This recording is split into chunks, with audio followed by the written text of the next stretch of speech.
इस्तीफा देने के बाद से ही जगदीप धनखड़ कहां गायब हैं, किसी को पता नहीं है। इस बीच कहानी में नया ट्विस्ट आया है। एक रिपोर्ट में खुलासा हुआ है कि धनखड़ साहब इस टाइम कहां हैं और क्या कर रहे हैं। दरअसल जगदीप धनखड़ का जब से इस्तीफा हुआ है तभी से उनके बारे में कोई जानकारी निकलकर सामने नहीं आई है। ऐसे में सभी के मन में सवाल है कि जगदीप धनखड़ आजकल क्या कर रहे हैं और उनका जीवन कैसा चल रहा है। इस बीच इंडियन एक्सप्रेस की एक रिपोर्ट सामने आई है जिसमें बताया गया है कि जब ये जानने की कोशिश की गई कि धनखड़ साहब कहां हैं तो कुछ बड़ी जानकारियां निकलकर सामने आई। पता चला है कि धनखड़ साहब दिल्ली स्थित अपने आवास में ही हैं।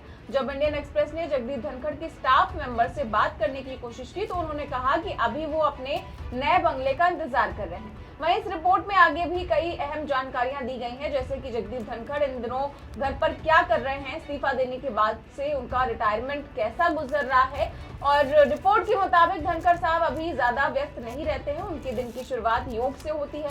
बाकायदा एक टीचर उनके घर पर आता है। शाम को धनखड़ साहब टेबल टेनिस खेलते हैं। इसके अलावा जगदीप धनखड़ आजकल पॉलिटिकल और लीगल थ्रिलर वाली फिल्में और सीरीज देख रहे हैं। अब घर के अंदर तो धनखड़ साहब थ्रिलर फिल्में देख रहे हैं, लेकिन घर के बाहर तो उनको लेकर अलग ही थ्रिलर वेब सीरीज बननी जा रही है और ये सस्पेंस बरकरार है कि धनखड़ साहब सामने क्यों नहीं आ रहे हैं। आपको क्या लगता है, हमें कमेंट बॉक्स में जरूर बताएं।